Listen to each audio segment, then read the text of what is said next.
हरे कृष्णा। आज की कथा में आप सभी भक्तों का हार्दिक स्वागत है। भगवान श्री कृष्ण आपकी समस्त मनोकामनाओं को पूर्ण करें। भगवान श्री कृष्ण और श्रीमती राधा रानी की प्रेम की एक सच्ची कहानी। एक बार की बात है, भगवान श्री श्याम सुंदर माता अंबिका के मंदिर गए और उनसे प्रार्थना करने लगे, हे अंबिके, आप मुझ पर कृपा करो। माँ बोली, गोविंद, आप यहाँ आए हो। सायं में यशोदा मैया आपका इंतजार कर रही होंगी। अब भगवान श्री कृष्ण कुछ नहीं बोले। तब माता अंबिके बोली, ठीक है, मैंने आपका एक रूप मैया के पास स्थापित कर दिया है ताकि आपकी माँ आपकी विरह में रोवे ना।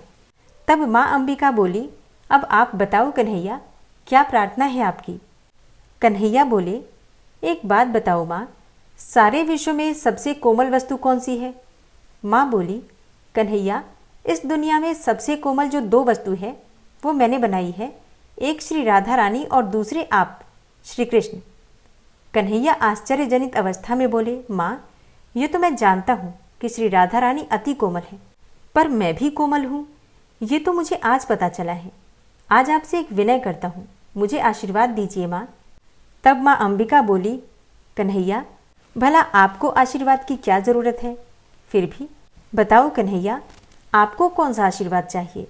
तब श्याम सुंदर कान्हा जी ने कहा, हे अंबिका माँ, एक आशीर्वाद दीजिए, बस एक आशीर्वाद। जैसा आपने कहा कि मैं अति कोमल हूँ, तब मुझे आशीर्वाद दीजिए कि मैं जो चाहूँ वही बन जाऊँ।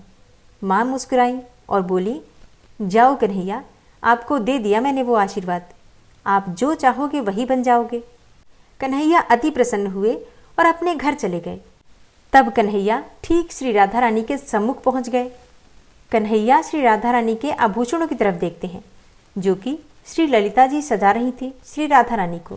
तभी श्री कृष्ण ने सोचा कि ये आभूषण कितने कठोर हैं, जो मेरी राधा रानी को कष्ट देते होंगे। वो इन कठोर आभूषणों को पहन जरूर लेती हैं, लेकिन केवल और केवल मेरी प्रसन्नता के लिए कि मैं सुखी रहूं। परंतु इतनी सुंदर और इतनी कोमल श्री राधा रानी को इन आभूषणों की क्या आवश्यकता। ये देखो, ये कर्ण झुमका कैसे इनके कोमल कानों को कष्ट दे रहा है।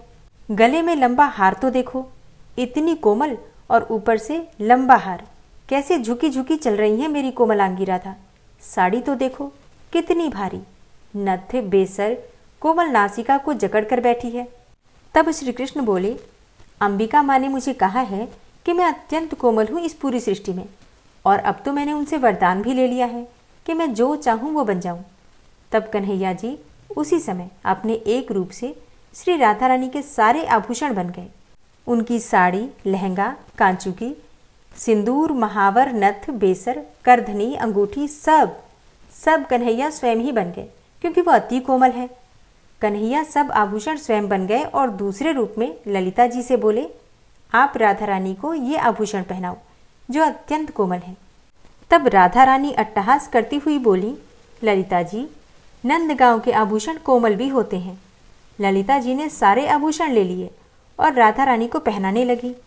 तब एक एक आभूषण से श्री राधा नाम की ध्वनि होने लगी। तब राधा रानी ने कहा, ये आभूषण मेरा नाम क्यों गा रहे हैं। कन्हैया जानते थे कि ये सब आभूषण वो स्वयं ही बने हैं। तभी आभूषणों, वस्त्र आदि से राधा राधा की धुनी हो रही है।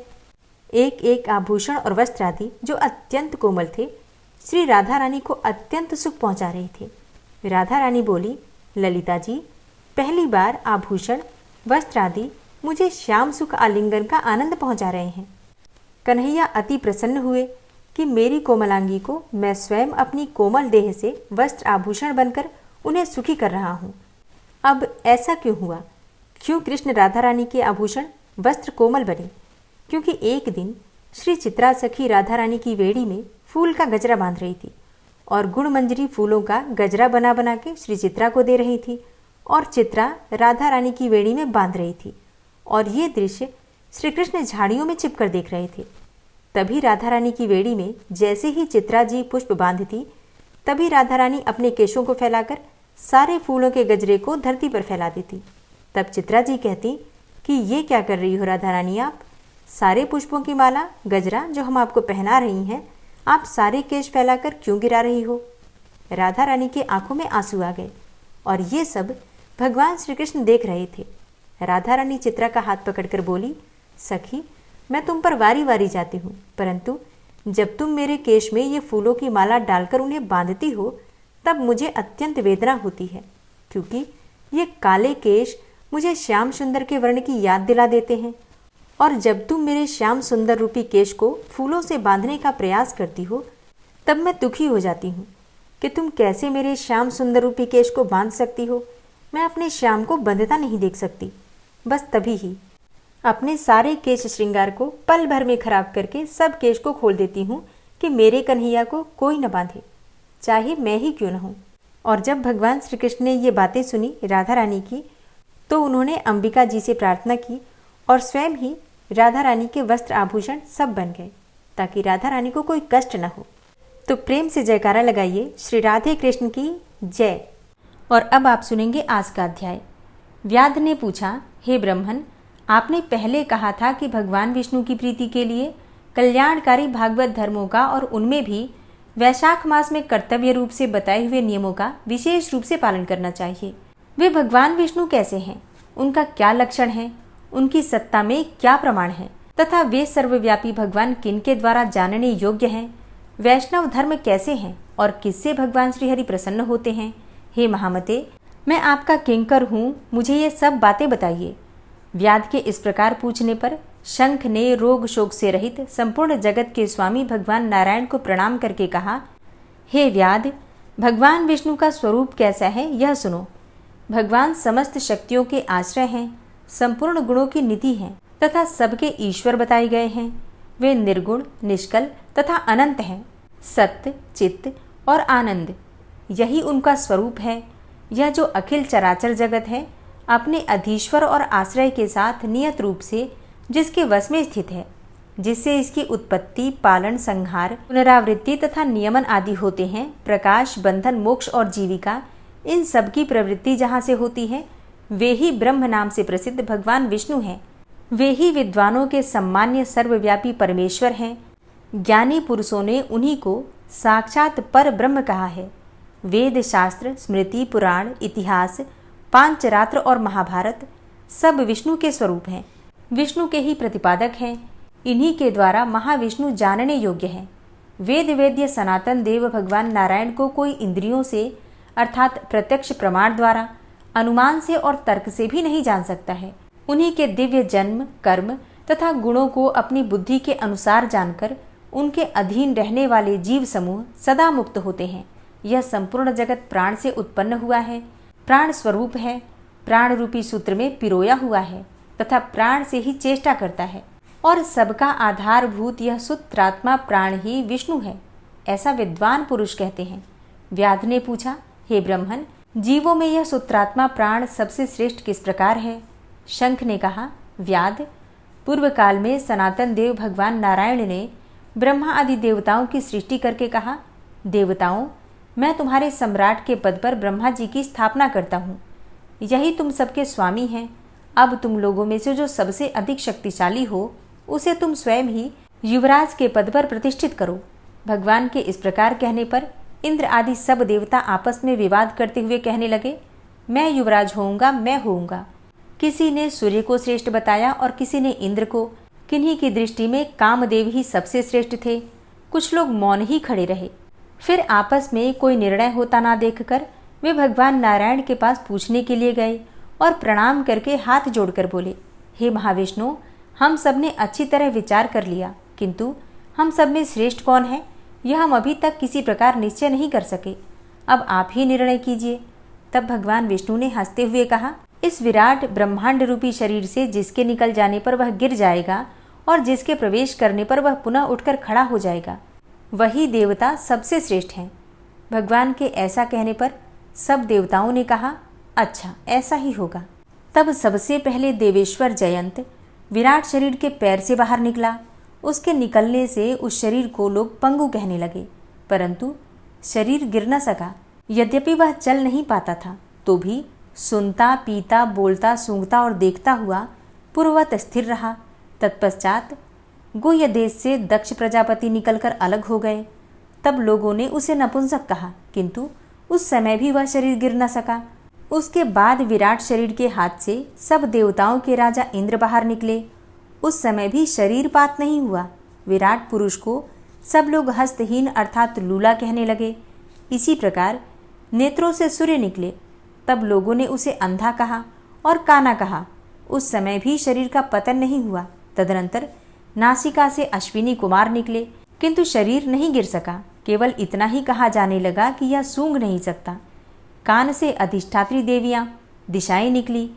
उस समय लोग उसे बधिर कहने लगे, परंतु उसकी मृत्यु नहीं हुई। तत्पश्चात जिह्वा से वरुण देव निकले। तब सब लोगों ने यही कहा कि यह पुरुष रस का अनुभव नहीं कर सकता, किंतु देहपात नहीं हुआ। तदनंतर वाक इंद्रिय से उसके स्वामी अग्निदेव निकले। उस समय उसे गूंगा कहा गया, किंतु शरीर नहीं गिरा। फिर अंतःकरण से बोध स्वरूप रुद्र देवता अलग हो गए। उस दशा में लोगों ने उसे जड़ कहा, किंतु शरीरपात नहीं हुआ। फिर सबके अंत में उस शरीर से प्राण निकला। तब लोगों ने उसे मरा हुआ बतलाया। अब इससे देवताओं के मन में बड़ा विस्मय हुआ। वे बोले, हम लोगों में से जो भी इस शरीर में प्रवेश करके इसे पूर्ववत उठा देगा, जीवित कर देगा, वही युवराज होगा। ऐसी प्रतिज्ञा करके सब क्रमशः उस शरीर में प्रवेश करने लगे। जयंत ने पैरों में प्रवेश किया, किंतु वह शरीर उठा नहीं। प्रजापति दक्ष ने गुह्य इंद्रियों में प्रवेश किया, फिर भी शरीर नहीं उठा। इंद्र ने हाथ में, सूर्य ने नेत्रों में, दिशाओं ने कान में, वरुण देव ने जिह्वा में, अश्विनी कुमार ने नासिका में, अग्नि ने वाक इंद्रिय में तथा रुद्र ने अंतःकरण में प्रवेश किया, किंतु वह शरीर नहीं उठा। सबके अंत में प्राण ने प्रवेश किया। तब वह शरीर उठकर खड़ा हो गया। तब देवताओं ने प्राण को ही सब देवताओं में श्रेष्ठ निश्चित किया। बल, ज्ञान, धैर्य, वैराग्य और जीवन शक्ति में प्राण को ही सर्वाधिक मानकर देवताओं ने उसी को युवराज पद पर अभिषिक्त किया।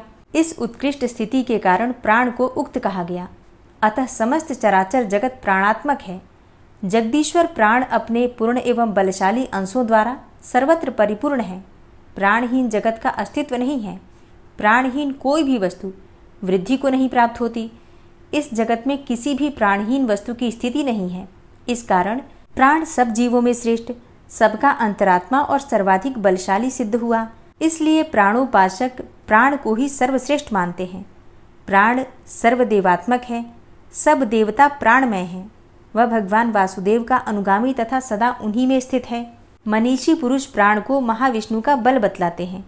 महाविष्णु के महात्म्य और लक्षण को इस प्रकार जानकर मनुष्य पूर्व बंधन का अनुसरण करने वाले अज्ञानमय लिंग को उसी प्रकार त्याग देता है जैसे कि सर्प पुरानी केंचुल को त्याग देता है।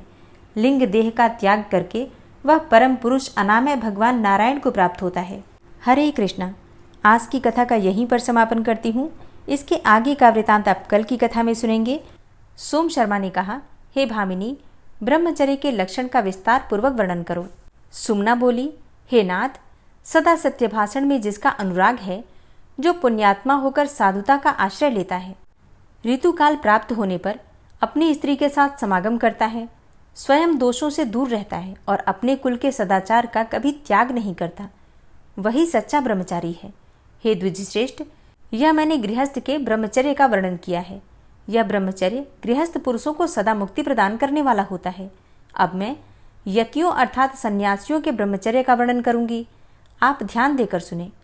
यति को चाहिए कि वह इंद्रिय संयम और सत्य से युक्त होकर पाप से सदा डरता रहे तथा स्त्री के संग का परित्याग करके ध्यान और ज्ञान में निरंतर संलग्न रहे। यह यतियों का ब्रह्मचर्य बतलाया गया है। अब आपके समक्ष वानप्रस्थ के ब्रह्मचर्य का वर्णन करती हूँ, आप सुनिए।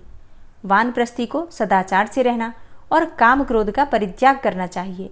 यह उच्छवृत्ति से जीविका चलाएं और प्राणियों के उपकार में संलग्न रहे। यह वानप्रस्थ का ब्रह्मचर्य बताया गया। अब सत्य का वर्णन करती हूँ, जिसकी बुद्धि पराये धन और पराई स्त्रियों को देखकर लोलुपतावश उनके प्रति आसक्त नहीं होती, वही पुरुष सत्यनिष्ठ कहा गया है। अब दान का वर्णन करती हूँ, जिससे मनुष्य जीवित रहता है। भूख से पीड़ित मनुष्य को भोजन के लिए अन्न अवश्य देना चाहिए। उसको देने से महान पुण्य प्राप्त होता है तथा दाता मनुष्य सदा अमृत का उपभोग करता है। अपने वैभव के अनुसार प्रतिदिन कुछ न कुछ दान करना चाहिए। सहानुभूतिपूर्ण वचन, तृणशय्या, घर की शीतल छाया, पृथ्वी, जल, अन्न, मीठी बोली, आसन, वस्त्र या निवास स्थान और पैर धोने के लिए जल, ये सब वस्तुएं जो प्रतिदिन अतिथि को निष्कपट भाव से अर्पण करता है, वह इहलोक और परलोक में भी आनंद का अनुभव करता है तथा दान और स्वाध्याय आदि शुभ कर्मों के द्वारा अपने प्रत्येक दिन को सफल बनाता है। वह इस जगत में मनुष्य होकर भी देवता ही है, इसमें तनिक भी संदेह की बात नहीं है। अब मैं सांगोपांग धर्म के साधनभूत उत्तम नियमों का वर्णन करती हूँ। जो देवताओं और ब्राह्मणों की पूजा में संलग्न रहता है, नित्य निरंतर शौच संतोष आदि नियमों का पालन करता है तथा दान व्रत और सब प्रकार के परोपकारी कार्यों में योग देता है, उसके इस कार्य को नियम कहा गया है। हे द्विजश्रेष्ठ, अब मैं क्षमा का स्वरूप बतलाती हूँ, ध्यान से सुनिए। दूसरों द्वारा की हुई अपनी निंदा सुनकर अथवा किसी के द्वारा मार खाकर भी जो क्रोध नहीं करता और स्वयं मार खाकर भी मारने वाले व्यक्ति को नहीं मारता, वह क्षमाशील कहलाता है। अब शौच का वर्णन करती हूँ। जो राग द्वेष से रहित होकर प्रतिदिन स्नान और आचमन आदि का व्यवहार करता है, वह इस प्रकार जो बाहर तथा भीतर से भी शुद्ध है, उसे शौच युक्त अर्थात पवित्र माना गया है। अब मैं अहिंसा का रूप बतलाती हूँ। विज्ञ पुरुष को किसी विशेष आवश्यकता के बिना एक तिनका भी नहीं तोड़ना चाहिए। संयम के साथ रहकर प्रत्येक जीव की हिंसा से दूर रहना चाहिए और अपने प्रति जैसे बर्ताव की इच्छा होती है, वैसा ही बर्ताव दूसरों के साथ स्वयं भी करना चाहिए। अब मैं शांति के स्वरूप का वर्णन करती हूँ, आप ध्यान से सुनिए। शांति से सुख की प्राप्ति होती है, अतः शांतिपूर्ण आचरण करना कर्तव्य है। कभी खिन्न नहीं होना चाहिए। प्राणियों के साथ वैर भाव का सर्वथा परित्याग करके मन में भी कभी वैर का भाव नहीं आने देना चाहिए। अब अस्तेय का स्वरूप बतलाती हूँ। पर धन और पर स्त्री का कदापि अपहरण न करें। मन, वाणी तथा शरीर के द्वारा भी कभी किसी दूसरे की वस्तु लेने की चेष्टा न करें। अब दम का वर्णन करती हूँ। इंद्रियों का दमन करके मान के द्वारा उन्हें प्रकाश देते रहना और उनकी चंचलता का नाश करना चाहिए। इससे मनुष्य में चेतना का विकास होता है। अब मैं शुश्रूषा का स्वरूप बतलाती हूँ। मन, वाणी और शरीर से गुरुजनों की सेवा करना और गुरु के कार्य साधन में लगे रहना शुश्रूषा है। हे द्विजश्रेष्ठ, इस प्रकार मैंने आपसे धर्म का सांगोपांग वर्णन किया। जो मनुष्य ऐसे धर्म में सदा संलग्न रहता है, उसे संसार में पुनः जन्म नहीं लेना पड़ता। यह मैं आपसे सच सच कह रही हूँ। हे महाप्राज्ञ, यह जानकर आप धर्म का अनुसरण करें। सोम शर्मा ने पूछा, हे देवी, तुम्हारा कल्याण हो। तुम इस प्रकार धर्म की परम पुण्यमयी उत्तम व्याख्या कैसे जानती हो? किसके मुंह से तुमने यह सब सुना है? सुमना बोली, हे महामते, मेरे पिता का जन्म भार्गव वंश में हुआ है। वे संपूर्ण शास्त्रों के ज्ञान में निपुण हैं। उनका नाम है महर्षि च्यवन। मैं उन्हीं की कन्या हूँ। ये मुझे प्राणों से भी अधिक प्रिय मानते थे। जिस जिस तीर्थ, मुनि, समाज तथा देवालय में वे जाते थे, मैं भी उनके साथ वहाँ जाया करती थी। मेरे पिताजी के एक मित्र हैं जिनका नाम है वेद शर्मा। कौशिक वंश में उनका जन्म हुआ है।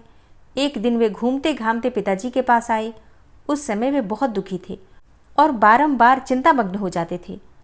तब उनसे मेरे पिताजी ने कहा, हे सुव्रत, मालूम होता है कि आप किसी दुख से संतप्त हैं। आपको दुख कैसे प्राप्त हुआ है? मुझे इसका कारण बतलाइए। यह सुनकर वेद शर्मा ने कहा कि मेरी स्त्री बड़ी साध्वी और पतिव्रता है, किंतु अब तक उसे कोई पुत्र नहीं हुआ। मेरा वंश चलाने वाला कोई नहीं है। यही मेरे दुख का कारण है। आपने पूछा था इसलिए बताया है। इसी बीच में कोई सिद्ध पुरुष मेरे पिता के आश्रम पर आए। पिताजी और वेद शर्मा दोनों ने खड़े होकर भक्तिपूर्वक सिद्ध का पूजन किया। भोजन आदि उपचारों और मीठे वचनों से उनका स्वागत किया। फिर आपने जिस प्रकार से पहले प्रश्न किया था, उसी प्रकार उन दोनों ने भी सिद्ध से अपने मन की बात पूछी। तब धर्मात्मा सिद्ध ने मेरे पिता और उनके मित्र से इस प्रकार कहा कि धर्म के अनुष्ठान से ही स्त्री, पुत्र और धन धान्य की प्राप्ति होती है। उनके उपदेश से वेद शर्मा ने धर्म का अनुष्ठान पूरा किया। उस धर्म से उन्हें महान सुख और सुयोग्य पुत्र की प्राप्ति हुई। उन सिद्ध महात्मा के संग से ही धर्म के विषय में मेरी बुद्धि का ऐसा निश्चय हुआ है।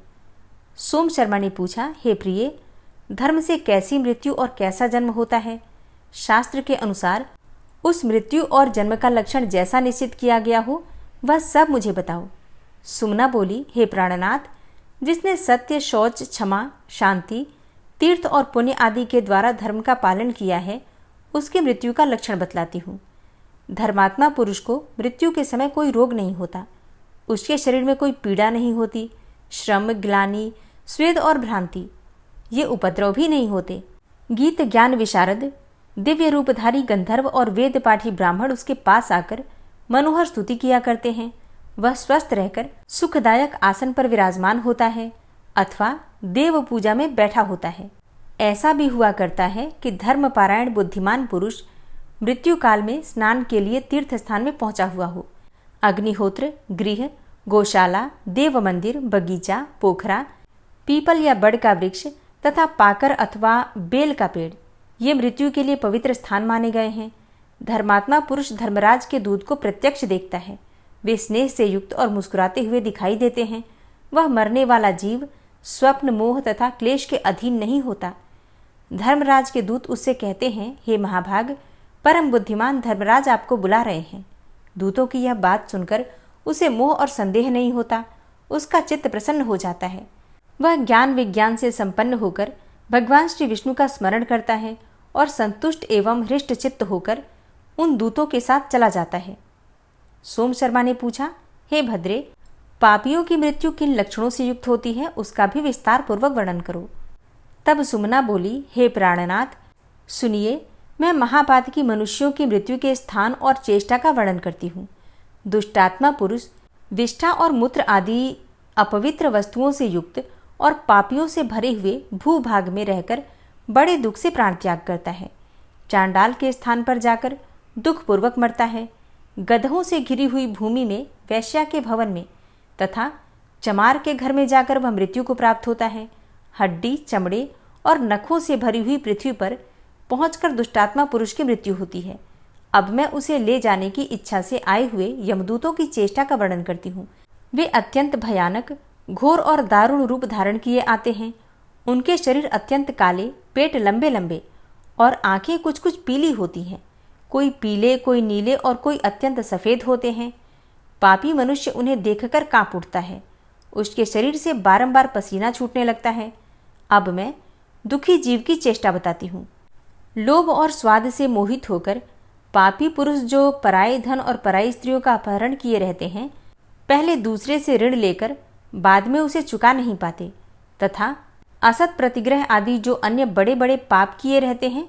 सारांश यह कि मृत्यु से पहले वे जितने भी पाप का आचरण किए रहते हैं, वे सभी महापापी के कंठ में आकर उसके कफ को रोक देते हैं और दुस्सह दुख पहुंचाते हैं।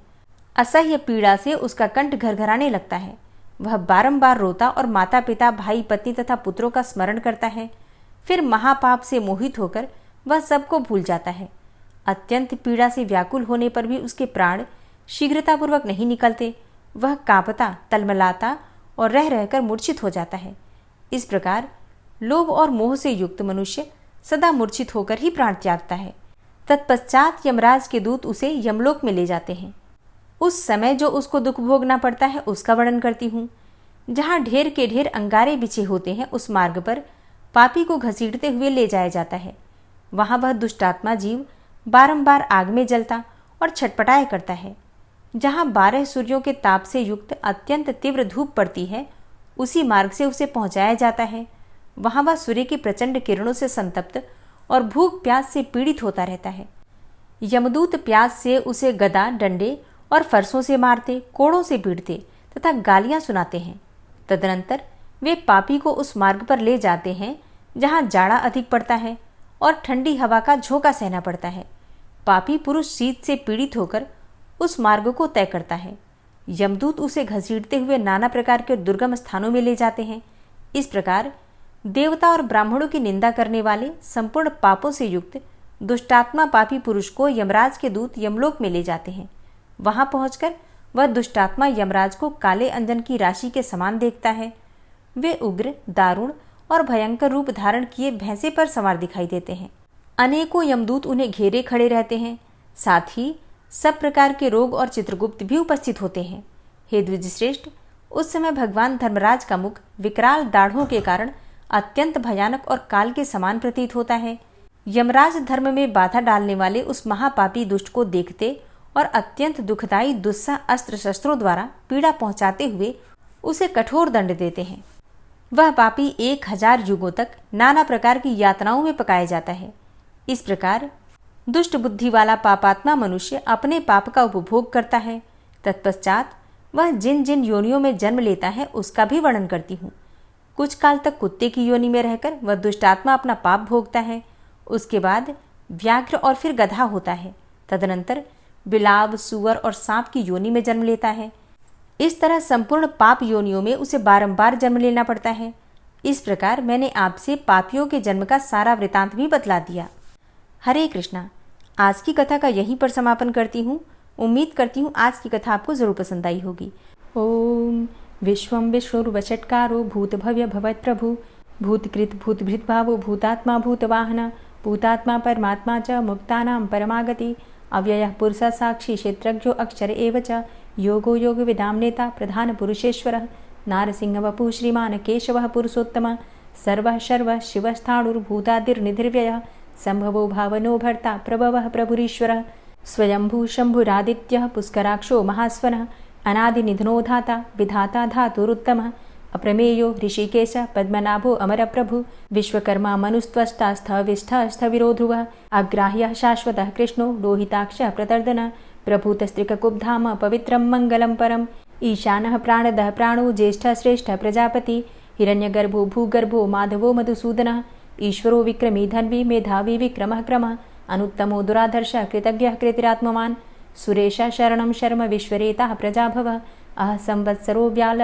प्रत्ययः सर्वदर्शनः अजः सर्वेश्वरः सिद्धः सिद्धे सर्वादिर्च्युतः वृषाकपिर्मेयात्मा सर्वयोगविनिश्रितः वसुर्वसुमनः सत्यः समात्मा संमितः समः अमोघः पुण्डरीकाक्षो वृषकर्मा वृषाकृतिः रुद्रो बहुशिरा बभ्रुर्विश्वयोनिः शुचिश्रवः अमृतः शाश्वतस्थाणुर्वरारोहो महातपः सर्वगः सर्वविद्भानुर्विश्वक्सेनो जनार्दनः वेदो वेदविद्व्यङ्गो वेदाङ्गो वेदवित्कविः लोकाध्यक्षः सुराध्यक्षो धर्माध्यक्षः कृताकृतः चतुरात्मा चतुर्व्यूहश्चतुर्द्रष्टश्चतुर्भुजः भ्राजेष्णुर्भोजनं भोक्ता सहिष्णुर्जगदाति च अनघो विजयोजेता विश्वयोनिः पुनर्वसु उपेन्द्रो वामनः प्रांशुर्मोघः शुचिरुर्जितः अतीन्द्रः सङ्ग्रहः सर्गो धृतात्मा नियमो यमः वेद्यो वैद्यः सदा योगी वीरः माधवो मधु अतीन्द्रियो महामायो महोत्साहो महाबलः महाबुद्धिर्महावीर्यो महाशक्तिर्महाद्युतिः अनिर्देश्य वपुः श्रीमान् मेयात्मा महाधृतिर् महिश्वासो महीभर्ता श्रीनिवासः सतां गति अनिरुद्ध सुरानन्दो गोविन्दो गोविन्दाम्पति मरीचिर्दमनो हंस सुपर्णो भुजगोत्तम हिरण्यनाभ सुतपा पद्मनाभ प्रजापति अमृत्यु सर्वदिक्सिंह सन्धाता सन्धिमानस्थिर अजो दूर्मर्षणः शास्ता विश्रुतात्मा सुरारिः गुरुर्गुर्तमो धाम सत्य सत्यपराक्रम निमिषो अनिमिषो श्रग्वी वाचस्पतिरुदारधि अग्रणिर्ग्रामणी श्रीमान् न्यायो नेता समीरण सहस्रमूर्धा विश्वात्मा सहस्राक्ष सहस्रपात् आवर्तनो निवृत्तात्मा संवृतः संप्रमर्दन अह संवर्तको वह निर्निलोधरणीधरः सुप्रसादः प्रसन्नात्मा विश्वदृग् विशुभुग् विभु सत्कर्ता सत्कृतः साधु जहर्नुर्नारायणो नरः असंख्येयो अप्रमेयात्मा विशिष्टशिष्टकृच्छुवि सिद्धार्थ सिद्धसङ्कल्प सिद्धिदः सिद्धिसाधनः वृषाहि वृषभो विष्णुर्विष्पर्वा वृषोदरः वर्धनो वर्धमानश्च विविक्तः श्रुतिसागरः सुभुजो दूर्धरो वाग्मी महेन्द्रो वसुदो वसु नैकरूपो बृहद्रूप शिपिविष्टः प्रकाशनः ओजस्तेजो द्युतिधरः प्रकाशात्मा प्रतापनः रिद्धस्पष्टाक्षरो मन्त्रश्चन्द्रांशुर्भास्करदुतिः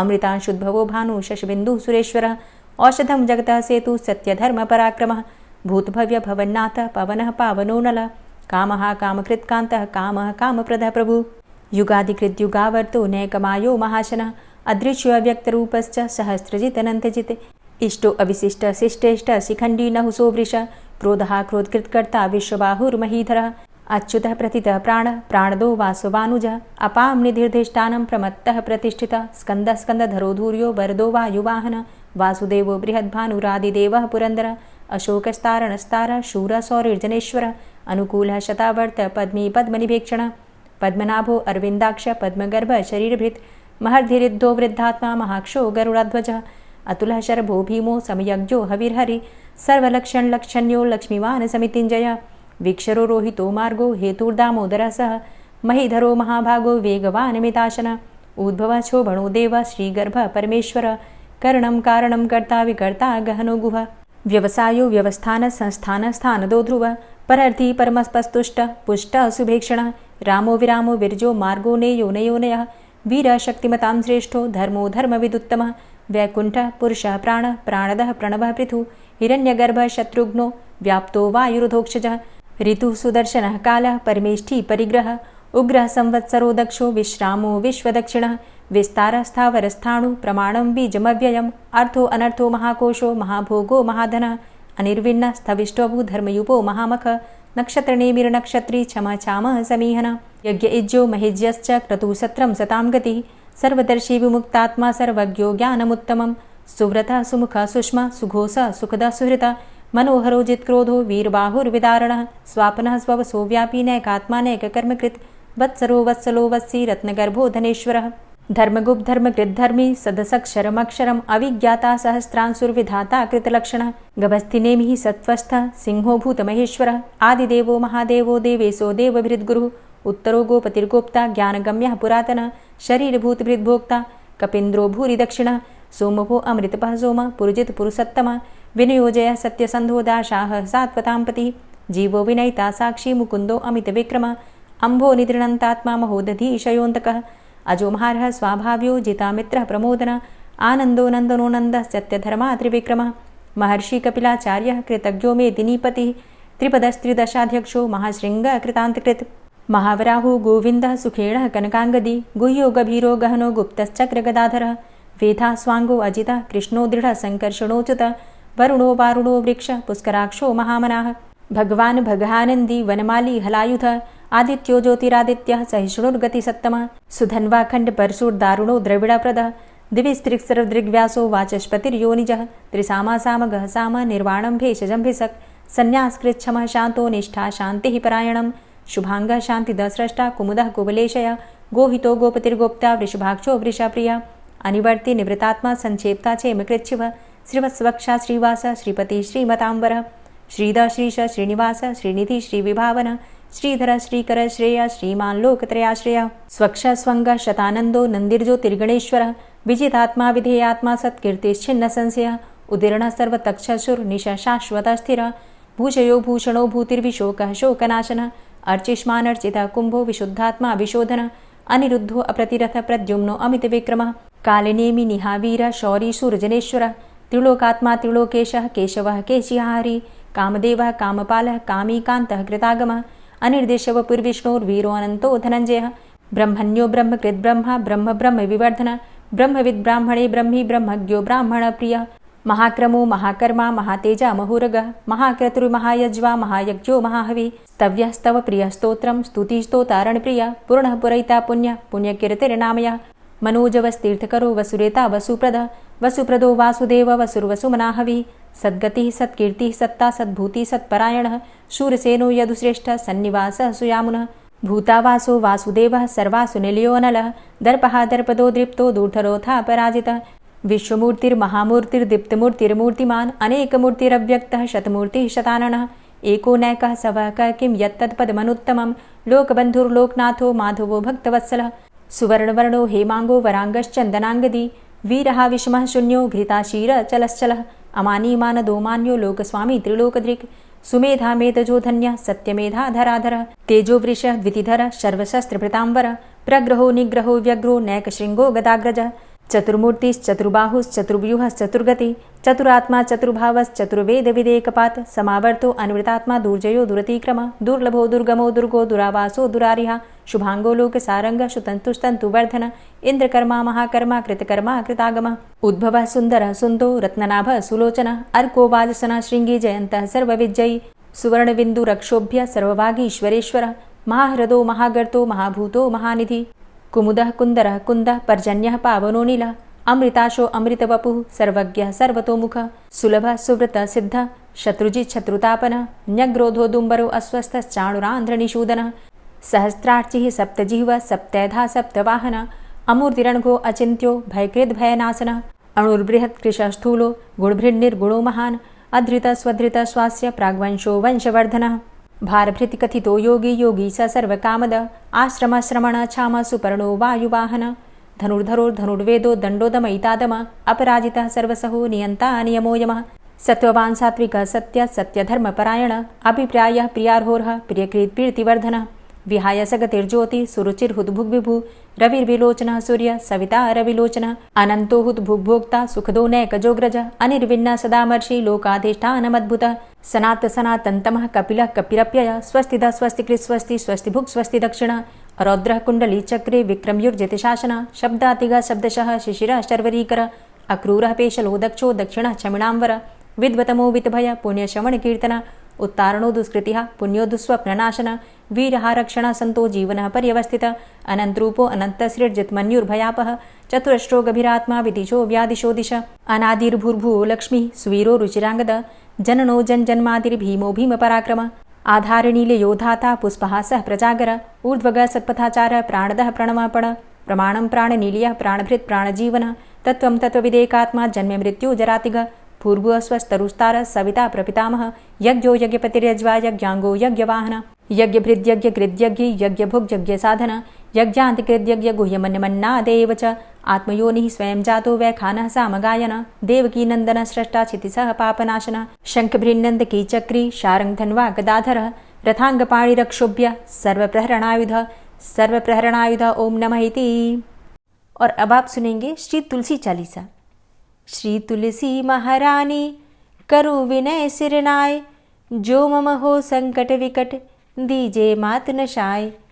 नमो नमो तुलसी महारानी महिमा अमित न जाए बखानी दियो विष्णु तुमको सन्माना जग में छायो सुयस महाना।